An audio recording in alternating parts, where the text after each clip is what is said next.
Jaqueira. Meu amor, eu voltei do meu retiro. Aquele retiro breve, bem rápido, para a tristeza dos obsessores. Eu voltei, galera. Vamos, que hoje promete. Então, gente, vamos começar harmonizando no primeiro passo do nosso cuscuz, porque toda quinta estamos aqui, estamos no pique. Vamos começar com a prece inicial com a nossa querida Isabel Martins. Alô, alô, Isabel, simbora de prece! Mas hoje ela voltou com tudo, não foi? Boa noite, queridos ouvintes que nos acompanham nesse momento de reflexões com cuscuz, mas tudo com alto astral. Possamos nós nos sentirmos envolvidos pelo Mestre querido e um pensamento único. Elevemo-nos até ele essas palavras. Mestre amado, somos só gratidão por estarmos juntos em mais essa quinta-feira. Envolve a todos e a todas que nos escutam nas ondas do rádio e que possamos levar a tua mensagem. E, em especial, Jesus, envolve ao nosso convidado de hoje, para que mais nessa noite possamos trazer esses ensinamentos e fortalecimentos, porque viver, Jesus, vale a pena. Fica conosco, agora e sempre, que assim seja. Que assim seja. Vamos para o segundo passo da nossa harmonização, ainda mais com esse calor a nível de Mossoró, Sobral e Quixadá. Vamos chamar o nosso DJ, o nosso reizinho das picapes, faz David Guetta chorar em Paris. Alô, alô, DJ JP! Aqui na sua rádio, a música não para!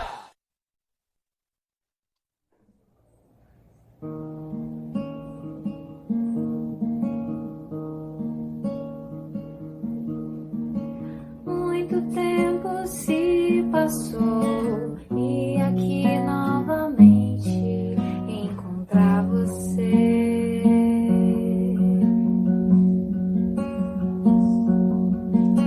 Foram tantos sonhos e deixamos de viver, eu e você, nosso mundo. Pelo que passamos, nós fomos culpados, faz parte da vida. Voltamos mais fortes, hoje posso ver, faz sentido agora, uma outra paisagem, uma nova viagem.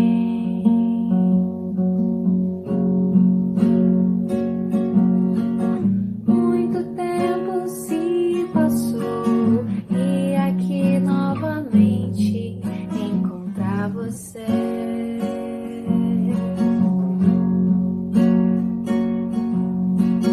Foram tantos sonhos e deixamos de viver, eu e você, nosso mundo.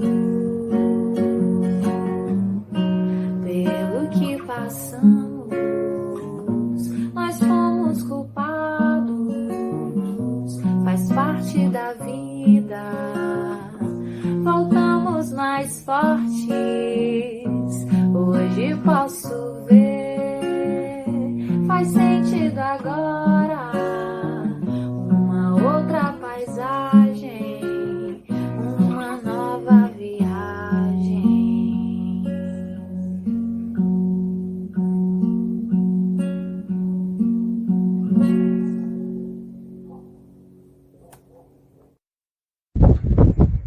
Opa, opa, opa! Desdobrei e voltei! Galera, salve, salve para você que está na sua casa, na universidade, na escola ou no trabalho. Estamos aqui com a nossa web rádio.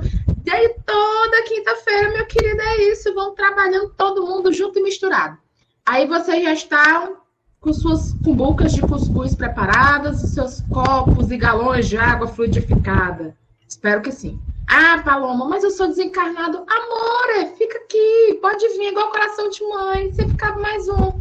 Dá só uma inaladazinha assim que dá tudo certo. Na água frutificada, estamos tudo junto, misturado. Então, vocês já devem estar ansiosos com o tema de hoje e que irá apresentar. Então, gente, hoje estamos recebendo com muita alegria o nosso querido Grey. Quem é cuscuzeiro raiz deve lembrar do Grey, nosso querido convidado, que há um ano veio para o nosso cuscuz. O Grey, ele é do GEAV, grupo de espíritas que estão sempre trabalhando em prol da vida. Eu acertei, Grey! Se não, tudo bem, quer vivendo, aprendendo, errando e se perdoando. Olha a frase do dia, já solta, menino. Esse ventilador, gente, sabe o que é? É calor. Calor de Fortaleza tá assim, ó, só no... E vamos que vamos. Vamos que vamos, que eu tô aqui já, ó. Vamos que vamos. O Grey, ele vai apresentar o tema de hoje, que é sobre viver. Então é sobre, né, Grey? Vamos que vamos. Seja muito bem-vindo. Boa noite, gente. Boa noite a todos. Boa noite, Paloma, Isabel, François. É um prazer, mais uma vez, estar aqui, né, com a Nação Cuscuzeira e falar de um tema tão importante, falar sobre vida, né? E que bom que a gente retorna agora em setembro. E eu já vou começar aqui quebrando um pouco do protocolo, tá? Eu não posso mais ser chamado daqui a um ano, porque a proposta do GEAV, que é um grupo de espíritas em apoio à vida, é conscientizar e mostrar às pessoas que o ano todo ele necessita ser amarelo, não é? Esse mês de setembro é dedicado no mundo inteiro à prevenção do suicídio.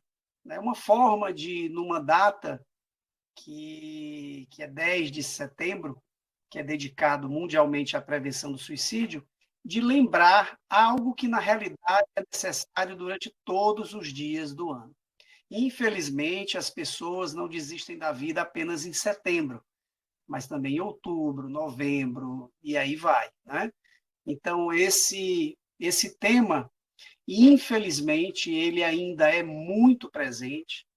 Por vezes, e estatisticamente se mostra que, infelizmente, está cada vez mais próximo, perto da gente.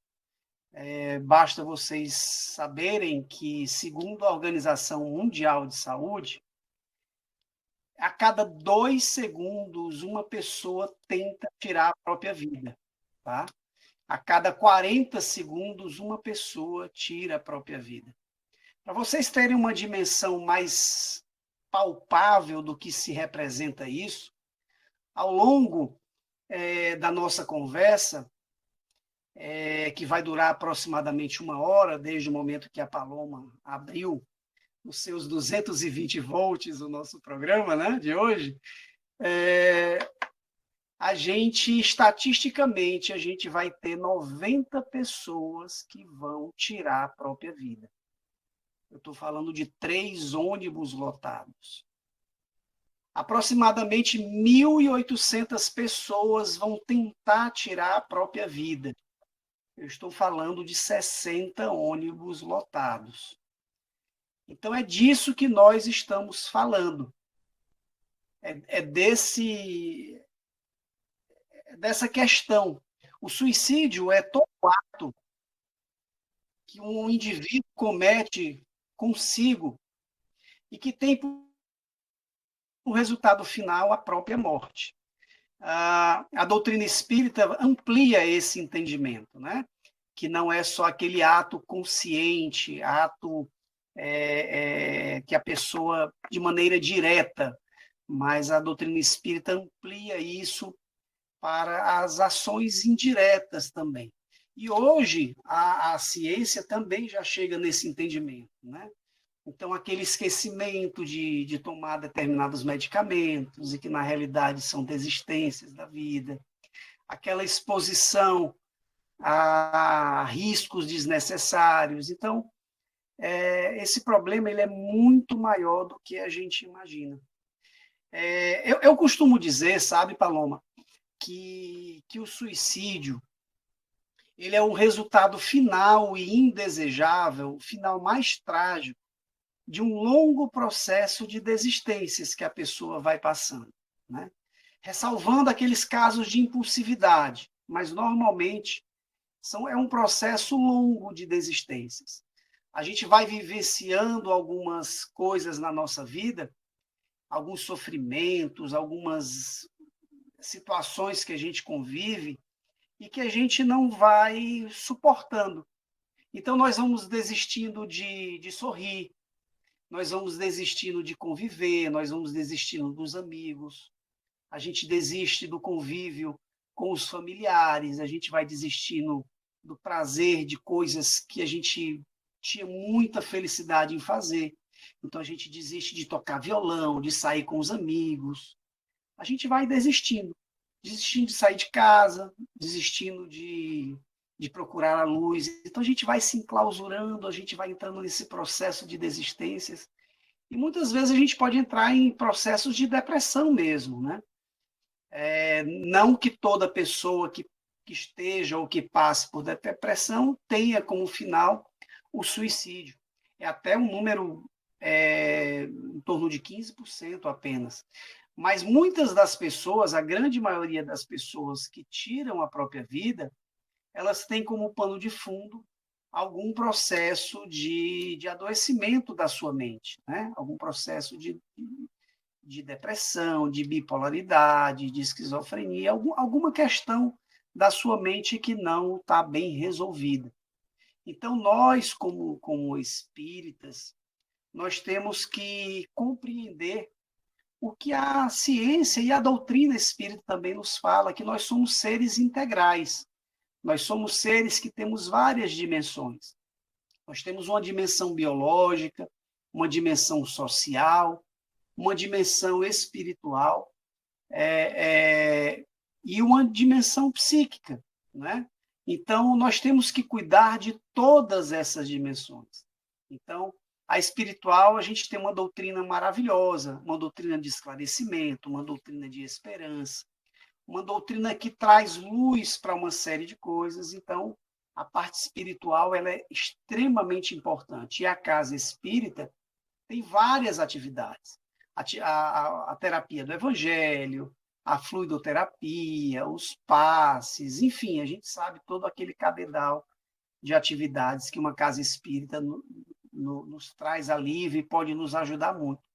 Mas nós não podemos e não devemos, e temos que combater a ideia de que isso é suficiente, não é? A tudo isso é necessário se somar uma série de outras coisas, porque nós temos também uma dimensão psíquica, emocional. Então, é preciso somar-se aos psicólogos, aos psiquiatras. Nós temos uma dimensão biológica, então a farmacologia, os medicamentos, sempre sob a orientação de um psiquiatra, são importantes. E temos uma dimensão social. Nós somos seres gregários, a gente precisa do convívio, o convívio da família, dos amigos, o convívio nos grupos sociais. Então, a gente precisa somar tudo isso para que as pessoas criem uma rede de apoio e que possa ajudar a ressignificar suas dores. Porque uma coisa interessante, e eu falei de processo de desistência, é porque por pano de fundo de tudo isso, tem um sofrimento, não é? Tem uma dor, tem uma culpa, tem uma vivência que a gente não consegue suportar, tem uma experiência que a gente não consegue conviver. E isso a gente, muitas vezes, a gente não consegue superar porque a gente empresta um olhar nosso, um olhar humano.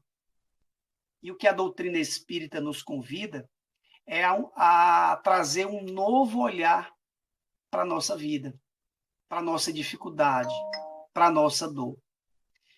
Muitas pessoas dizem que a doutrina espírita é a doutrina da dor, do sofrimento. Diz que, o espírita adora sofrimento, né? Mas não é isso. Não é que o espírita adore o sofrimento. É porque o espírita ele compreende a função pedagógica das experiências sofridas que a gente tem. O Evangelho segundo o Espiritismo, primeiro ele nos adverte que muitas das coisas que a gente passa na nossa vida são de experiências próprias mesmo, né? O que a gente fez ou deixou de fazer, mas muitas das coisas têm experiências anteriores, né? Então a doutrina ela traz muita luz para o entendimento desse sofrimento, né? E a proposta de Jesus nos traz um entendimento maior sobre o que a gente chama de sofrimento. Jesus nos mostra que o que entendemos sobre a nossa ótica, um sofrimento, o Cristo nos entrega como uma oportunidade.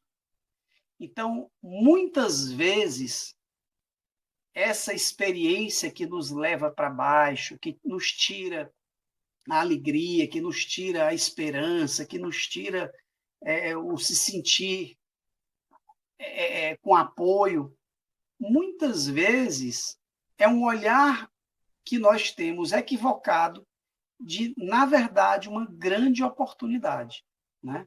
Jesus, na sua doutrina, nos mostra em várias oportunidades isso. Essa importância de trazer um novo olhar para a nossa vida. Jesus advertiu que se o nosso olhar é cheio de luz, o mundo vai se apresentar luminoso. Se o nosso olhar ele empresta trevas, o mundo vai ser enegrecido para a gente, vai ser trevoso. Não é uma experiência que é capaz de me fazer bem ou mal, mas é o olhar que eu dou a esta experiência. Isso é muito fácil da gente entender, mas difícil de vivenciar, né? Você vê uma mesma experiência que pessoas diferentes, ou até mesmo eu ou você, em situações diferentes da nossa vida, a gente tem caminhos totalmente diferentes. Uma pessoa que passa por uma separação pode cair numa tristeza profunda, chegar numa depressão. Outra pode ver aquilo dali como uma oportunidade de conseguir um relacionamento bem melhor. Então, não é a experiência, mas como você enxerga aquilo dali. E falar isso é muito fácil. Agora, vivenciar isso é muito complicado. Porque, às vezes, pelas nossas experiências, pelos nossos preconceitos, pela nossa criação, fica difícil a gente enxergar isso. Por isso, a importância da gente ter uma rede de apoio, da gente ter um olhar que a religião nos traz, a gente ter um olhar diferenciado que um psicólogo pode nos conduzir a enxergar dessa forma. Então, o que Jesus nos faz é trazer esse convite a um novo olhar sobre a nossa experiência. Porque esse olhar negativo, ele pode nos levar a entender que nós somos fracos. Nós não conseguimos. Muitas pessoas, em determinadas situações, elas enxergam para a própria existência e se veem dessa forma. Se cada um aqui hoje, ao longo dessa nossa conversa, começar a olhar para si mesmo, olhar para a sua história, olhar para aquele sofrimento que você está convivendo hoje, faz uma análise, tenta se enxergar, tenta compreender isso que você está vivendo. Isso de uma maneira silenciosa, uma maneira individual, uma coisa que cada um aqui faz sozinho. E nesse mergulho íntimo, nesse mergulho silencioso que cada um de nós faz, você pode chegar a essa conclusão. A minha vida, a minha existência me leva à conclusão de que eu não posso, de que eu não consigo, de que eu não sou capaz de superar, eu não tenho forças. Quem de nós, em algum momento da vida, ou mesmo agora, não pode estar pensando dessa forma? Eu não posso. Aí, meus amigos, eu fiquei refletindo sobre isso e achei uma passagem tão linda da vida de um cara que às vezes é bem interessante a gente se enxergar nele, sabe? Que é a história de Paulo, né? Paulo de Tarso. E Paulo, antes conhecido como Saulo, e que eu costumo dizer que éramos nós. Saulo representa muito o que nós somos, né? Esse ser em dificuldade, esse ser em dúvida, esse ser orgulhoso, esse ser que persegue, esse ser que é desencontrado das suas próprias emoções. E Saulo, um belo dia, teve a oportunidade de conhecer o Cristo. E aí, olha que simbologia. O que é que acontece com Saulo? Alguém de vocês pode me lembrar? Hein, Isabel? Quando Saulo viu essa proposta chamada Jesus, o que é que aconteceu com ele às portas de Damasco? Aquele momento foi tão impactante, né? Que Paulo fica cego nesse momento. Ainda Saulo, isso. Perde a visão. Eu acho lindo essa simbologia, Isabel, porque o convite de Jesus é esse mesmo. É você trazer um novo olhar para a sua vida. Porque esse olhar que nós temos é esse olhar humano, cheio de egoísmo ainda, cheio de vaidade, cheio de orgulho. Então, essa simbologia de Saulo, esse conhecer a proposta de Jesus, é necessário esse mergulho íntimo e acordar para um novo olhar. E acordar Paulo com esse novo olhar, tendo por base o evangelho de Jesus, e acordar um homem e uma mulher renovados. Essa é a proposta de Jesus. Então, se nesse mergulho você se acha incapaz, fraco, traga o olhar de Jesus e se enxergue de maneira diferente. Paulo, tem uma passagem linda de Paulo, na segunda carta aos Coríntios, capítulo 12, Paulo conversando com Jesus, falando da sua dificuldade, falando que estava com sofrimento, falando que estava com dor. Sabe o que é que Jesus responde para ele? Ele diz assim, Paulo, olha que frase linda. Paulo, o meu poder, ele se aperfeiçoa na sua fraqueza. Olha que coisa linda. O poder de Jesus se aperfeiçoa, olha o verbo utilizado. Ele se aperfeiçoa na sua fraqueza. Esses momentos de fraqueza que a gente vive são oportunidades de colocar a nossa força em prova, de colocar esse poder de Jesus em exercício. É muito fácil, gente, identificar a presença divina na nossa vida quando tudo dá certo. A gente, eu, talvez vocês, nós somos craques nisso. Quando a gente está com saúde, quando a gente está com emprego, quando a gente está com poder, quando está tudo certo. A gente tem uma vida abençoada. A gente tem uma expressão, gente, que eu não gosto. Eu sei que é uma expressão carregada de boa vontade, eu já disse muitas vezes, mas é uma expressão que a gente usa muito, mas eu particularmente não gosto. Sabe qual é? É aquela quando a gente diz assim, se Deus quiser, isso vai acontecer. Né? Se Deus quiser, eu vou passar no vestibular. Até parece que Deus não quer que a gente passe no vestibular.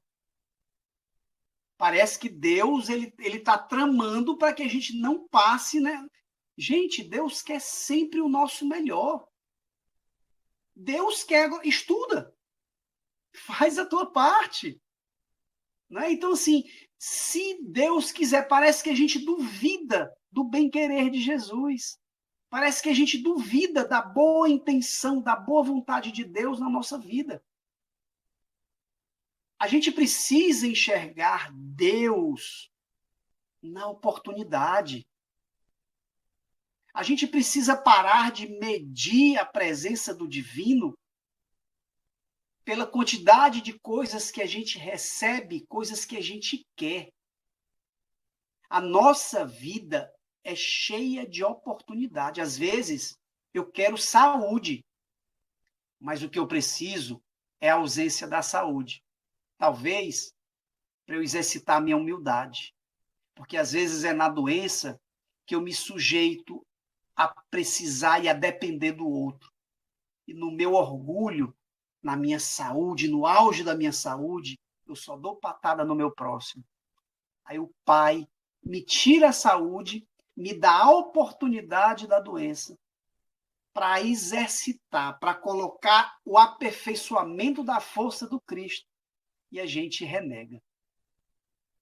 A proposta de Jesus, esse novo olhar, essa capacidade de se transformar Saulo em Paulo, depende de enxergar isso.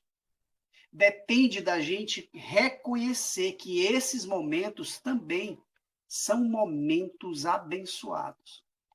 É reconhecer que eu não sou fraco, eu não sou incapaz. Tudo posso. Não talvez no meu tempo, não talvez da forma com que eu desejaria, mas mudando o meu olhar, mudando a minha perspectiva, eu mudo o resultado. Não necessariamente de mudar as situações, mas mudar o entendimento das situações. Eu vou dar um exemplo pessoal, eu nem gosto muito, mas é um exemplo que talvez vocês já tenham vivenciado ou passado por isso. No ano de 2000, o meu pai desencarnou. E eu caí numa tristeza profunda, em desespero, inclusive. E eu dizia à época que eu tinha perdido meu pai. Mas a doutrina, aos poucos, aliás, a doutrina sempre me mostrou isso. Aos poucos eu fui abrindo os meus olhos e entendendo que eu não tinha perdido o meu pai. Na realidade, eu tinha ganho o meu pai. Eu tinha ganho a oportunidade de nascer filho dele, de ter convivido durante 33 anos encarnado ao lado dele. Eu ganhei a oportunidade de, nesta existência, tê-lo como exemplo, tê-lo como um rumo aqui na Terra de honestidade, de perseverança. Então, eu não perdi o meu pai, eu ganhei o meu pai. O meu pai desencarnou, ou seja, ele permanece vivo, fora da carne.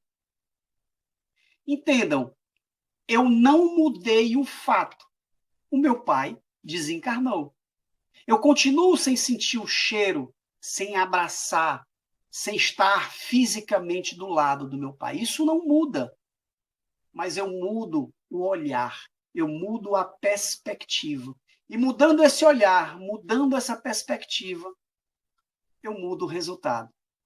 Hoje, eu tenho uma saudade carregada de boas lembranças. Todo mês eu carrego o meu quinhão de lágrimas com a saudade. Mas não a saudade do desespero, a saudade da perda. A saudade de sentir a ausência do cheiro, do abraço, do toque. Mas na convicção, na certeza de que ele está vivo, de que ele prossegue e que o reencontro ele é certo. Não há uma grama de dúvida nisso. Então é isso que Jesus nos propõe, um novo olhar. Muitas vezes a gente pode se achar sem esperança, achar que nada vai dar certo, achar que não tem jeito. A porta larga, vocês lembram da porta larga? Eu não estou falando da porta estreita, porque é o convite de Jesus. Eu estou falando da porta larga, que é a que a gente normalmente deseja entrar, porque é mais fácil. Existe uma frase que eu quero lembrar a vocês, e essa frase é de Einstein. Ele diz assim: não há maior prova de insanidade de um ser humano do que ele desejar algo novo, fazendo exatamente as mesmas coisas. Isso é o resumo da porta larga. A gente, Isabel, Françoise, Paloma, a gente quer mudar. A gente quer sair do sofrimento. A gente quer sair da dor. A gente quer sair da depressão. De que forma? Fazendo a mesma coisa. Frequentando os mesmos lugares, com as mesmas amizades, tendo os mesmos hábitos, lendo, ouvindo, fazendo as mesmas coisas. É a porta larga. O olhar novo que Jesus nos chama é ir rumo à porta estreita. Quer um resultado diferente? Pois faz diferente. Vai, e isso passa por mudança. E mudança é o caminho da porta estreita. Então muda os teus hábitos, muda as tuas atitudes. Se percebe que você não é um super-homem. Você não é uma mulher maravilha. A gente tem que abandonar essa síndrome do super-herói. Nós, o que mais fazemos ao longo da vida é sozinho resolver problemas. Desde que nascemos. Mas tem determinados momentos que a gente precisa de ajuda. Isso não nos torna fracos, menores, incapazes, ao contrário. Nos torna gigantes, fortes, porque estamos lutando contra a nossa vaidade, contra o nosso orgulho, e estamos estendendo a mão, pedindo socorro. Isso nos torna, sabe o quê? Humanos, simples assim. Semana passada, me disseram, a Isabel teve uma dor de dente. Ela correu, sabe para onde? Para o dentista. A Françoise, quando quebrou a perna, ela correu para onde? Ela foi para um médico capaz de cuidar da perna dela. Aí a gente tem um problema na nossa mente, a gente tem um problema emocional, deve ter um especialista, não tem não, gente? Qual é o especialista para cuidar das nossas emoções? Alguém me sopra aí, por favor. Psicólogo, psiquiatra, orientador fraterno, amigo do peito, pode usar. Orientador fraterno, não. Ele não é o especialista, não. É o psicólogo e o psiquiatra. Massa, é isso mesmo. Tá? Mas aí, sabe o que é que acontece quando a gente precisa? Porque no dentista a gente não pensa duas vezes, não. Ai, a dor de dente é minha, eu vou cuidar sozinho. A gente diz isso? A pobre da Paloma com as pernas quebradas, ela pensou duas vezes antes de ir para o traumatologista? Pensou não. Mas a gente não vai para o psicólogo e a gente ainda diz, sabe por quê? Ah, eu não vou ir no psicólogo porque psicólogo é coisa de... Alguém me completa. Bora, Doido, maluco. Ó, eu não vou no psicólogo porque é coisa de doido. Ó como a gente é abestado. Gente, nós somos seres humanos. Jesus, numa determinada oportunidade, falando aos seus discípulos, ele disse que quando a gente fizer a um dos outros, é a ele mesmo que a gente faz. Um dos entendimentos disso é mostrando que tudo e todos também são instrumentos divinos. É papel do trabalhador espírita conscientizar que o psicólogo e o psiquiatra também são abençoados instrumentos divinos. A Federação Espírita Brasileira, há anos, solicita ao movimento espírita isso. A Associação Médico Espírita Brasileira fala que na prevenção do suicídio, a abordagem humana, ou seja, da saúde mental, é prioritária. Por isso, Françoise, que quando você falou do atendimento fraterno, eu coloquei em segundo plano, porque são adicionais. É a proposta da Federação Espírita, é a proposta da AME, é a proposta da Organização Mundial de Saúde, que sim reconhece as religiões, os trabalhadores espíritas, como possíveis instrumentos que podem ajudar a segurar essas vidas. Então, meus queridos, e aí já está 19h41, são os meus 35 minutos. Eu sou obediente, viu, Paloma? Fique tranquila. E aí, meus queridos, eu adorei a forma com que a Paloma, 220 volts, iniciou a nossa conversa. Eu odiaria. Deixa eu fazer uma pergunta para vocês. Liguem os microfones aí. Vocês vão ter que me responder sim ou não, tá certo? Nós estamos falando aqui de prevenção de suicídio. Sim ou não? Sim. Sim. Se estamos falando de prevenção de suicídio, estamos falando de morte. Sim ou não? Sim. Sim. Não! Eu ia falar de vida. Falar sobre prevenção de suicídio é falar de vida. Sim. Falar de esperança, é falar de ressignificação, é falar de mudar de olhar, é trazer esse novo olhar, gente. Nós temos que falar de vida, nós temos que falar de esperança. Então, Paloma, muito obrigado pelo seu entusiasmo, porque é disso que nós precisamos.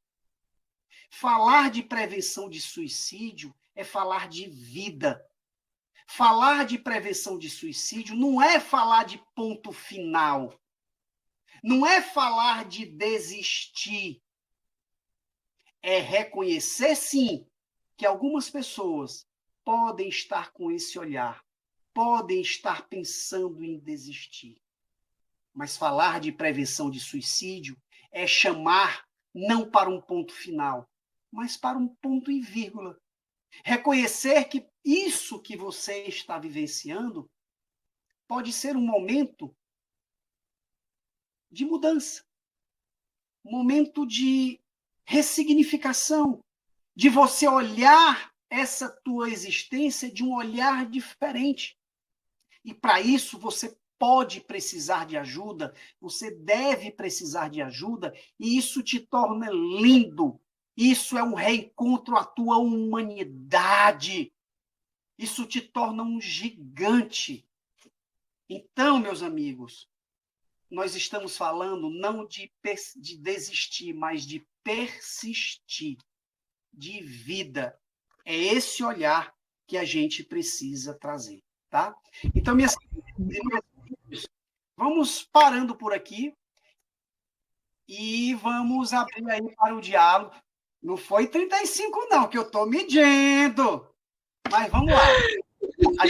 Ganhei excelentes colocações. Vamos segurar o fôlego. Bora pegar o refil de cuscuz e de água fluidificada, que o nosso DJ já acabou de voltar em desdobramento em Ibiza. Ele já vai tocar o som. Cadê ele? Cadê ele? DJ JP?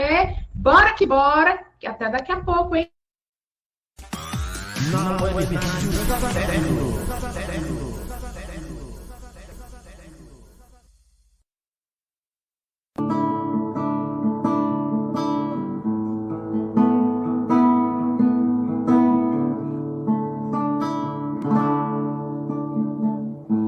Você está aqui, já parou para pensar?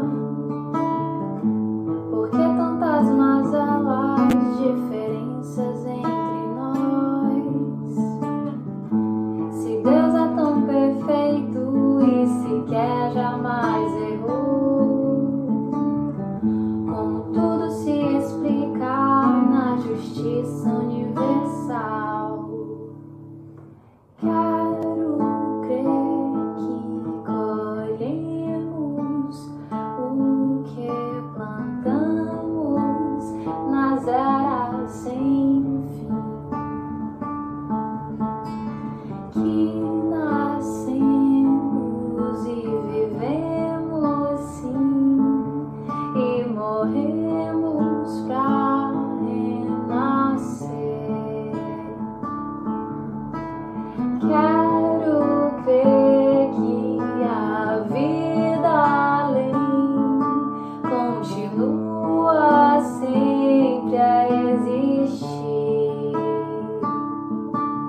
amanhecer ao dar a nossa luz.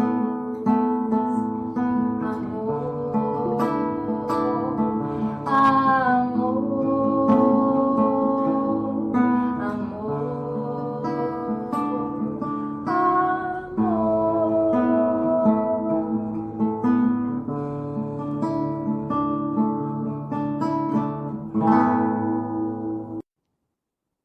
Estamos de volta. Aplausos de Nicole Kidman. Vamos para o nosso momento Pinga Fogo no Cuscuz. Alguém já pegou seu tofu, sua manteiguinha, seu queijo de manteiga? Pois-se embora, que já tem gente de prontidão. Parlez-vous, Françoise Marie, qu'elle est Grace Sampaio, écoutez. Menina, no dia que eu falar igual a ti, francês, eu vou estar muito bem. Não é, Paloma? Meu amigo, seja muito bem-vindo. É muito bom estar com você aqui. E vamos logo no Pinga Fogo, né?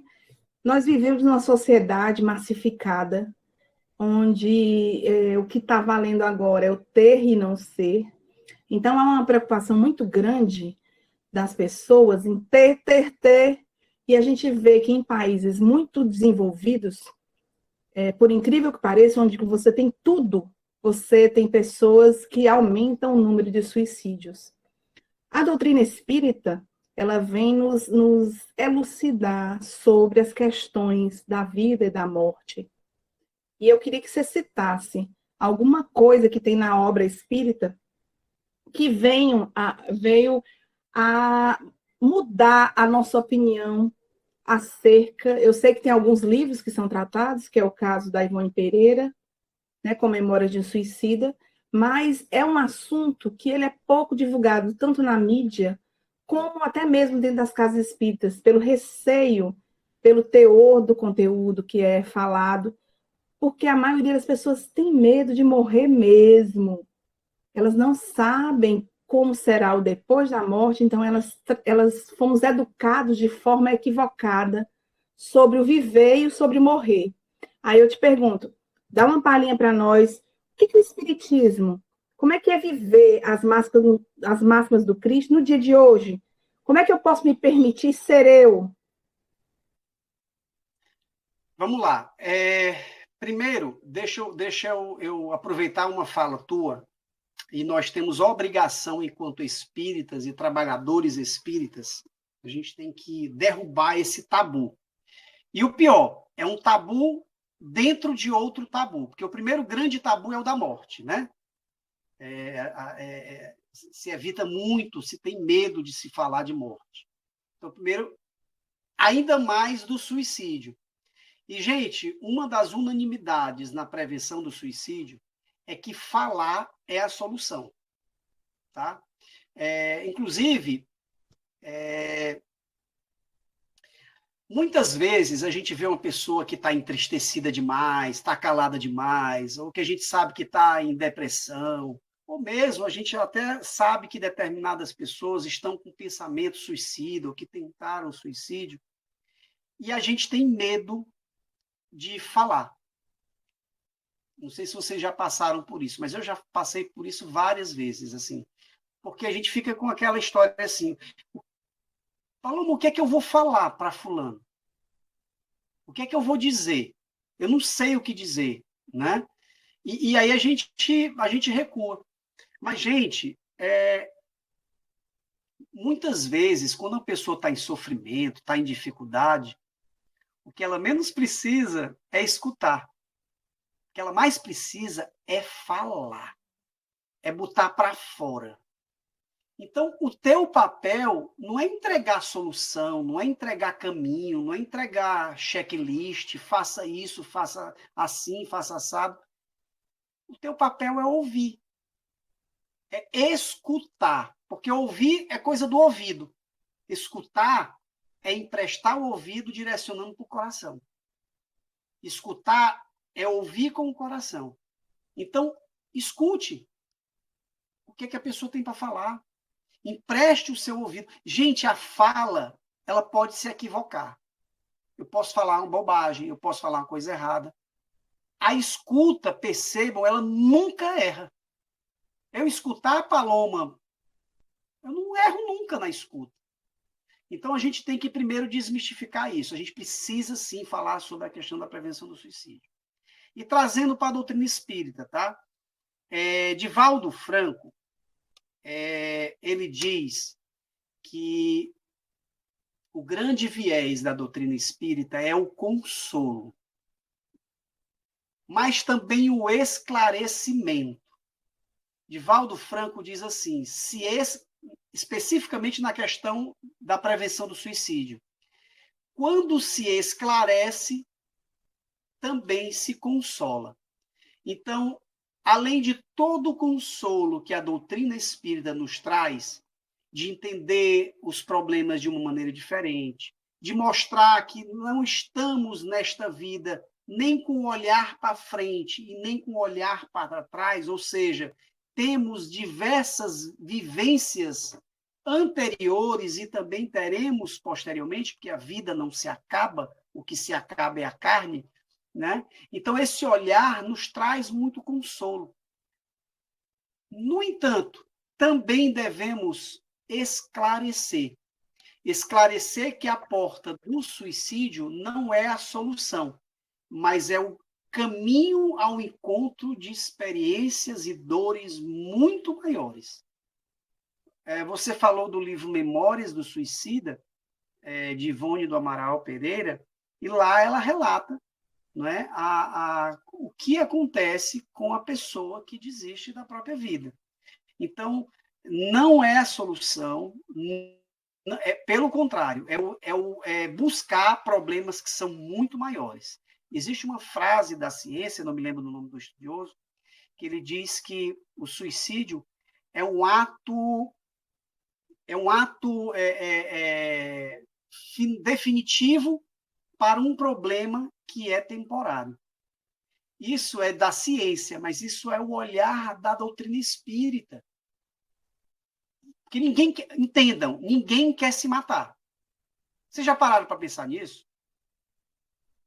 Quem está pensando em suicídio não quer se matar, quer matar uma dor, quer matar uma culpa, quer matar uma dificuldade, quer matar uma experiência que ela não suporta. Então, a morte do corpo físico não é a saída, é a abertura de porta para sofrimentos muito maiores. Andrei, eu vou mexer mais um pouquinho nesse caldeirão, nesse cuscuzão. E quando a gente tem mediunidade? Porque, olha, desde os 15 anos que eu tenho mediunidade. E vez ou outra, eu atravessando a rua, surge assim uma pessoa que me fala assim, pula na frente que vai acabar todos os teus problemas. Eu sei que não vou pular, eu ainda converso com a criatura e ainda digo assim, eu não, que eu não sei o que é que vai acontecer comigo. Mas tem muita gente que não tem essa percepção, que ouve vozes e que acaba sendo induzido por essas vozes. O que fazer com a mediunidade desorganizada? Porque a mediunidade é uma característica natural do ser humano, independe de religião. E aí, o que a gente faz para sanar essa faculdade? Não é nem sanar, eu acho que é mais educar essa mediunidade e que não nos deixe cair nas portas do suicídio. Ótima sua pergunta. E me permita trazer o olhar da prevenção do suicídio, tá? Primeira questão, ouvir vozes, certo? Primeiro, devemos ter o acompanhamento médico, o acompanhamento da saúde mental, para o entendimento de que vozes são essas. Por que eu estou advertindo isso? Existem alguns transtornos, existem algumas situações da nossa mente, algumas doenças, patologias mesmo, que fazem nós escutarmos vozes, tá? Então, é preciso, primeiro, haver esse descarte, tá? E aí a gente vai para a balança da mediunidade. Então, a gente deve sempre fazer isso.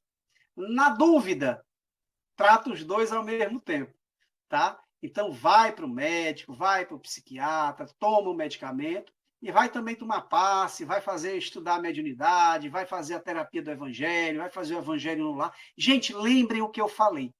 Somos um ser em 4 dimensões que não se separam, elas agem tudo ao mesmo tempo agora. Então, eu sou um ser biológico, eu sou um ser social, eu sou um ser psíquico e sou um ser espiritual. A Organização Mundial de Saúde fala isso. Então, temos que tratar tudo ao mesmo tempo, tá? Então, vamos abordar essas duas questões. Então, em relação à mediunidade, o que nós temos que fazer é nos fortalecer enquanto seres humanos, enquanto seres espirituais. Então, busca se harmonizar, busca fazer uma terapia de evangelho, busca ter boas leituras, bons hábitos. No Livro dos Espíritos, até antes do Livro dos Espíritos, a gente falou de Paulo de Tarso. Paulo de Tarso fala que nós vivemos mergulhados pelos esses seres espirituais, né? Ou nuvem de testemunhas, né? Nuvem de testemunhas. A gente é circundado disso.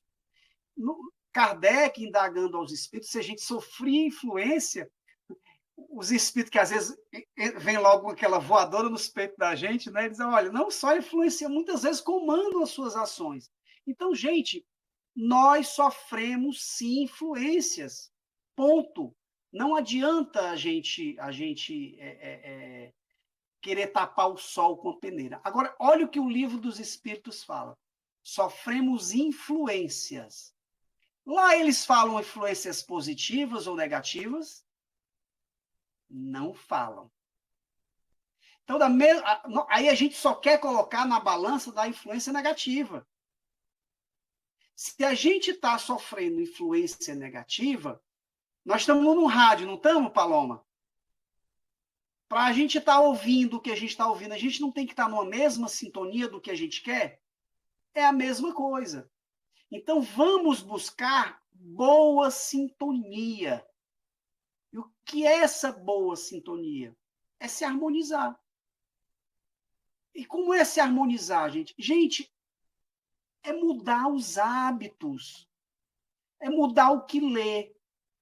É mudar o que escreve, é mudar o que visualiza. O que é que a gente está vendo no YouTube? O que é que a gente está vendo no nosso Instagram? O que é que a gente está compartilhando? O que é que a gente está... Temos... A gente vai chamar o que a gente vibra. A ciência... Nós somos energia, então a gente vai... É afinidade, lei de afinidade. Então, não vamos reclamar das influências espirituais, não, tá, gente? A influência espiritual, ela está de acordo com o que a gente vibra. Que maravilha. É contigo, Bebel.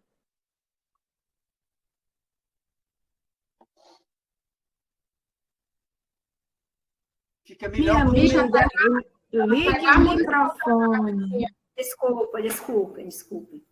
Eu baixei a mão e esqueci de ligar o microfone. Eu estava aqui ouvindo a Fran e aí eu lembrando do intuito da rádio, que era chegar aos jovens, aqueles que nos assistem, que nos ouvem. E muitas vezes a gente tem visto e ouvido jovens nesse momento. Passou a pandemia, mas a gente está meio ainda pós-pandemia, né? E aí a gente vê a sobrecarga, o estresse que esses jovens estão passando emocional, porque voltaram às aulas, mas estavam há quase 2 anos naquele sistema remoto. E aí eles chegam na casa espírita tão atribulados, tão sofridos, e a gente vê um aumento muito grande entre eles desse índice de suicídio ou de se deixar levar pelas más influências, cada vez mais fechados nos seus quartos, cada vez mais restritos a ambientes isolados. E aí, como é que a gente pode trabalhar para trazer esse jovem novamente para as atividades do Mocidade, para as atividades... Hoje, o Lar dos Humildes tem o ESG Jovem, que eu acho maravilhoso. Então, como é que a gente pode fazer com que esse jovem saia do quarto e vá participar mais? Porque está difícil. Existe um estudioso baiano, aliás, paraibano, fez uma live com a gente, eu não vou me lembrar o nome dele agora. E ele tem um livro de uma tese dele, que é a geração do quarto. Ele, inclusive, qualifica dessa forma, né? Que o convívio é essencialmente digital, que fica dentro do quarto, não fala muito, aquela coisa toda. Olha, eu vou te dizer uma coisa. Eu vou fazer uma pergunta e cada um faça a resposta aí individual.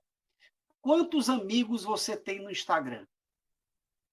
Alguns vão responder 100, outros 200, 500, 2.000, 20.000. Cada um vai ter uma resposta. Aí eu faço a mesma pergunta para você. Uma outra pergunta, aliás. Quantos ombros você tem? Quantos ouvidos você tem? A gente está cada vez mais tornando as relações liquefeitas, como o Zygmunt Bauman nos advertiu há tanto tempo. Essa liquidez das relações. A gente precisa buscar concretizar mais esses relacionamentos. A gente precisa não ter só 1.000 amigos no Instagram. Não estou indo contra isso, não. É legal. Mas cadê o momento do ombro, do ouvido, do olhar, do abraço? A gente faz e desfaz amizades num clique. E as nossas emoções, elas vão sendo transparecidas por meio de filtros, de sorrisos que por trás das câmeras não existem. Né? E nisso, hoje, o suicídio já é a segunda maior causa de suicídio entre jovens de 15 a 19 anos. Então, a gente precisa, sim, falar sobre isso. Falar sobre as emoções, falar que ninguém precisa vivenciar isso. Hoje eu passei por um amigo que a filha está passando por problemas muito sérios. Então, assim, cada vez mais, gente, a gente precisa olhar para as pessoas e conviver mais com as pessoas e entender que as nossas emoções, elas precisam de ajuda. A gente não pode se enclausurar, porque senão a gente entra nesses processos de desistências e isso vai ser terrível. Então, o conselho que eu dou para os jovens é concretizem as suas relações. Tá? E o conselho que eu dou para os pais, conversem com os filhos, tragam para esse mundo real e mergulhem nesse mundo virtual deles também, se encontrem aí nesse meio do caminho. Grey, muito obrigada pela sua presença. Agradeço a todos os ouvintes que estão sempre conosco. Agradeço também a staff do Cuscuz, nossa querida Françoise Marie, a Iraci, a Isabel, o nosso querido DJ JP, a Elis e a todos que estão sempre colaborando para que a evangelização seja feita pelas ondas do rádio. Grey, você quer falar alguma coisa? Posso dar um carão ao vivo? Pode. Ai. Eles não me chamem só em setembro de 2023, não, viu? Se me chamar em setembro de 2023, eu venho, mas eu vou em um triste. Não se preocupe, não, que a gente tem 2023 para lhe chamar todos os meses. Vamos finalizar com a prece final, para a gente dormir bem. Eu gostaria de chamar a nossa querida Françoise Marie. Alô, Fran? Hello, Paloma. Olha aí o compromisso que o Grey está fazendo diante de todos os ouvintes para trabalhar, porque ele está se comprometendo a trabalhar. Não é isso? Então, vamos nós. Senhor Jesus, amado Mestre, Rabi da Galileia, que possa, Senhor, ampliar sua vibração pelo nosso planeta, que tanto necessita nesse momento de provas e expiações que estamos vivendo. Que seja feita, Senhor, a tua vontade, não a nossa. Que espíritos luminares acolham a cada um dos filhos de Deus que habitam nesse planeta, nessa joia azul, planeta Terra. Encarnados e desencarnados. que possamos valorizar a nossa vida. Vida essa que possamos viver com intensidade, com amor nos nossos corações. Que o nosso olhar diante da vida possa mudar para melhor, pois é uma oportunidade imensa que estamos tendo de sermos quem somos nessa encarnação. Abençoa os nossos lares, abençoa aqueles que estão nos nossos pensamentos. Abençoa, Senhor, a multidão de espíritos que habitam diante de Maria Santíssima, que cuida do Vale dos Suicidas. Que estes possam ser refastecidos de luz, amparados, e aos suicidas indiretos, e a todos aqueles, Senhor, que de uma forma ou de outra acham que vão acabar com as dores, tirando sua vida. Vamos lembrar da lição do Mestre Jesus, quando os seus ensinamentos de amor serviam para aqueles mais doentes da alma, aqueles que estavam cegos e não conseguiam ver, que estavam mudos e não conseguiam falar,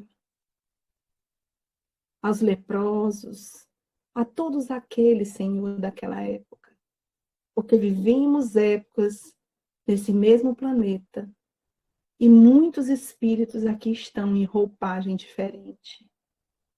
Que possamos aproveitar e agradecer todos os dias pelo corpo que nos é dado, pela saúde, pelo amor dos nossos familiares e agradecer sempre. Fica conosco, Pai amado, e nos ilumina na noite de hoje. Que assim seja. Que assim seja. Gente, não se esqueçam.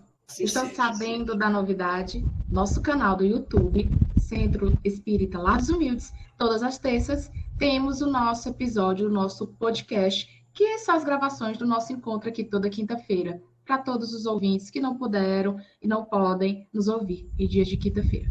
Gente, cuidem-se, não se esqueçam, todos os dias, no @Lar dos Humildes, tem a leitura da mensagem do caminho, verdade e vida. Tchauzinho, tchauzinho, até a próxima quinta.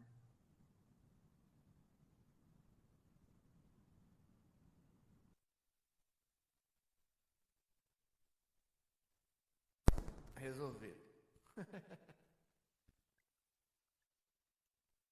Tá bem baixinho o Estamos teu fora. áudio, João. Ai, eu tô tentando resolver aqui.